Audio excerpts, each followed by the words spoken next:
Hey guys, welcome to a new video. The international break, the Nations League. It's over. The resumption of the Premier League has begun. Game week 8, Premier League finest as we know it. We've got 10 exciting fixtures to predict, and we're going to do them right here, right now. Let's begin at the Tottenham Hotspur Stadium in North London, where a London derby at the early Saturday kickoff. Spurs against Julian Lopetegui's West Ham. Yeah, West Ham were performing finally. I think we're finally seeing what Lopetegui is about. He can inflict that change, in my opinion, what David Moyes couldn't. His defensive style of play, David Moyes, is being replaced by a free-flowing Spanish attacking style introduced by Lopetegui. I think West Ham are going to have problems against Spurs, who are set to have their captain Heung-min Son back for this one. I'm going for a 2-1 win for Tottenham and Son to score. Okay, it seems like both the teams, Tottenham especially, are very attacking mind.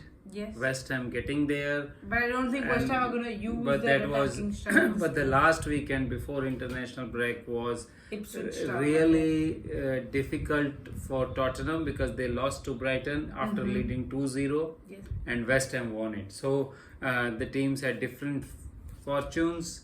We can see a good battle there. For me, it is a draw because both the teams will be very poor defensively.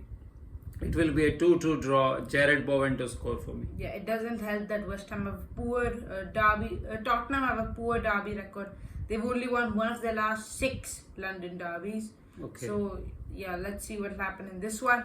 Now moving on to a massive relegation-threatened game: Southampton against Leicester City. Leicester, before the international break, they went in, their players leaving for their respective nations with a win. 1-0 victory over Bournemouth. Buonanotte with the winning goal. Southampton, however, now are one of the few teams who is yet to win a fixture in the Premier League.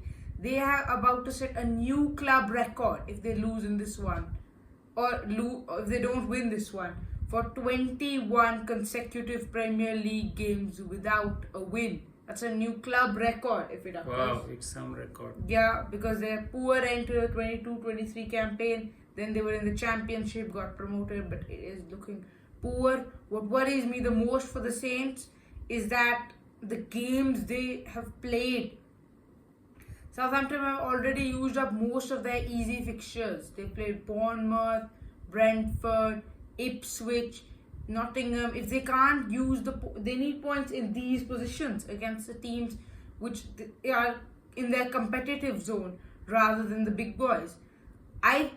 In this next few weeks, they've got a few easy games like Everton and Wolves.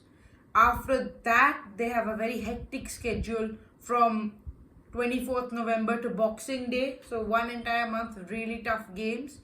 So Southampton need to start picking up points. I don't think they can win here, but a 2-2 draw and Cameron Archer to score. Yes, I totally agree with you. The only disagreement I have is it will not be a draw. Leicester will win, Vardy to score, Southampton will lose this one. Okay. Next up, Manchester United versus Brentford. Brentford, it seems like they will start a game and score every time within first 1 minute, 2 minutes, like that. Yeah. They have some kind of strategy, it seems like. Yeah, really Yeah, everybody's talking about it, and there was one funny video somewhere saying that Brentford is cheating also. So, but I don't know how. They have very well planned start, and that just is sometimes it's your luck also. Here, what I will think is it will be a good fight between Man United and Brentford.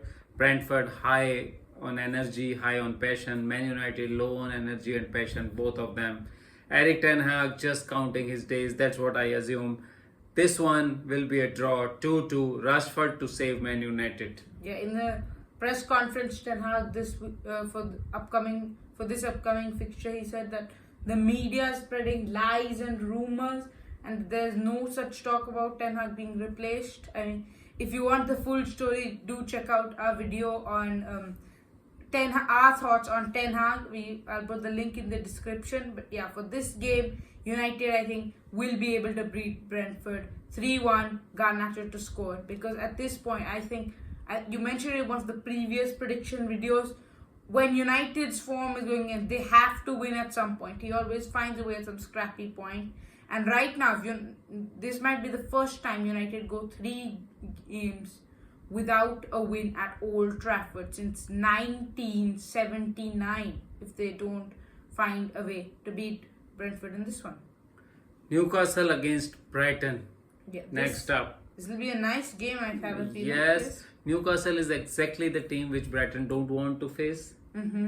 Defense and then counter-attacking. So Newcastle will exploit a lot of deficiency in Brighton defense. They will win this one 2-0. Isaac to score. Yeah, Isaac had a return from his injury. They're still missing Wilson, but no problem. Isaac will get a goal. Hurstler and Brighton will continue their drawing streak, you can say. This will be their 4th draw in the last 5 appearances. 1-1 and Alexander Isak to score. Next up is high-flying Fulham versus even higher-flying Aston Villa. Yeah, two teams. If you go back a few years ago, this is relegation battle, even championship equivalent football. But now these two managers are really cooking something up. Fulham, I think we need to talk about one specific Mexican striker right now, Raul Jimenez. This stat just proves it all. In the last 6 games at Craven Cottage, Jimenez has got 6 goals. He was shortlisted for September's Player of the Month. He scored the winner for them last weekend against Forest. Last week. Before the City game, he scored the winner, a penalty to beat Forest 1-0. He is really on form right now. I think he'll continue that form, but Fulham are going to have a really big test here against Unai Emery. 1-1 and Jimenez to score. Yeah, for me also the same thoughts. Fulham and Aston Villa will play a very good game, but lack of goals. 1-1, Watkins to score for Aston Villa. Yeah, we got another big relegation game. Yeah. Ipswich against Everton. Yeah. The combined amount of victories in these two teams is 1. But then Everton is reaching there where they want to be. They are playing some positive football. They won a game and drew a game. I think they were always playing positive football, but they were just conceding too many goals. Sometimes it's just you are unlucky. Yeah. And that's what was happening with Everton. They are playing good, and now they have spring in their foot. They have won 1, then a draw. And this one I clearly see Everton beating Ipswich 2-1, Calvert-Lewin to score. Yeah, Ipswich are also trying to find their feet now. They have now got a successive amount of results ended as a draw. But this one, I think Everton will just need it more right now. 1-0 and Iliman Ndiaye to score. Next up, Bournemouth against Arsenal. Arsenal, I think we need to talk about Arsenal first. They don't really seem like title contenders in my opinion. I know it's a harsh verdict, but I sometimes see their games, the last 2 ones, Leicester and Southampton. How can you be giving such poor teams a chance at your home stadium?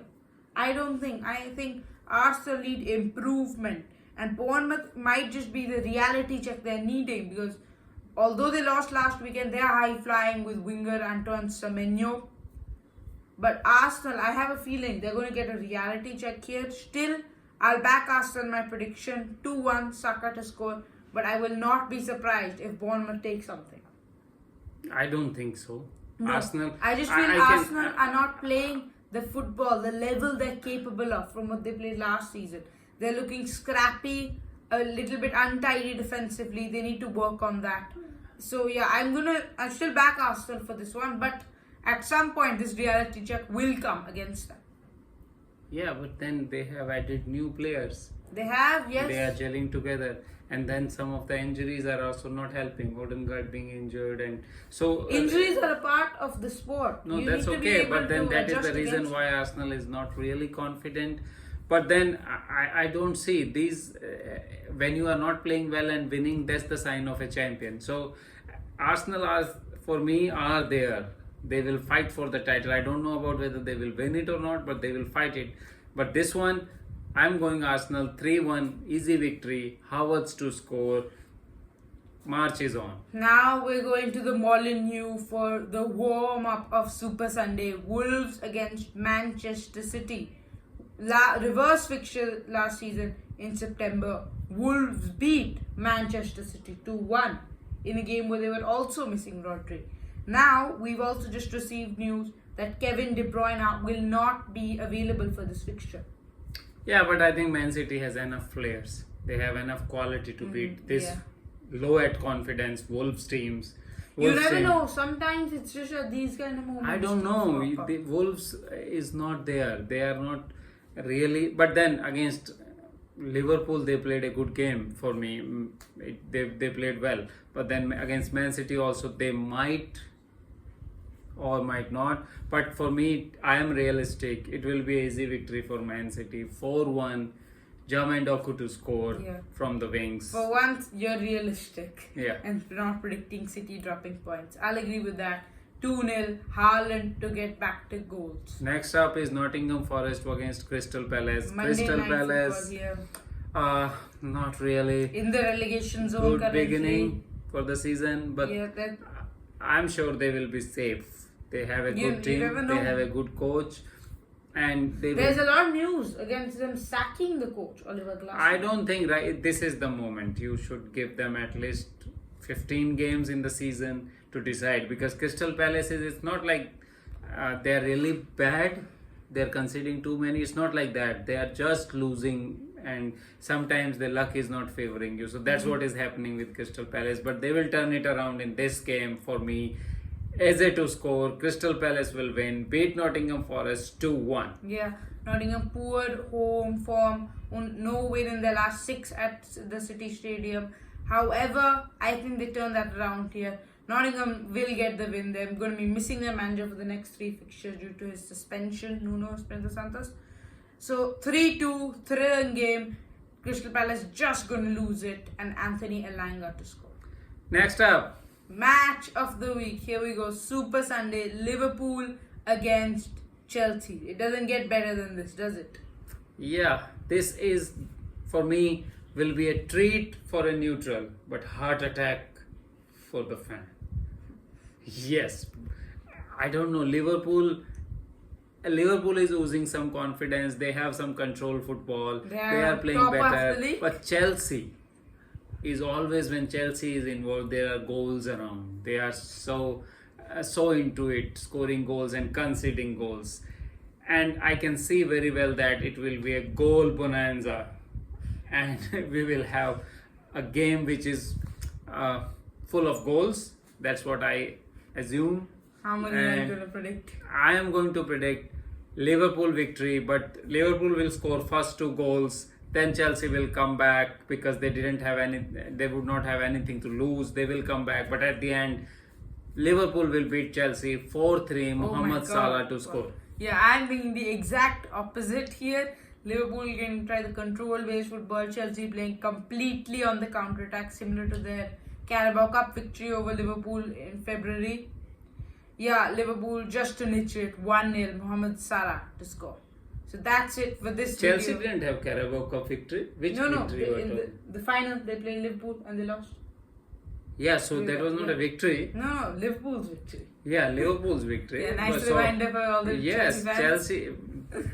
Our Kloppy kids won that tournament. So how can you forget that? So okay, thank you guys for watching this video. Please like the video and do hit the subscribe button. Thanks for watching. Thank you.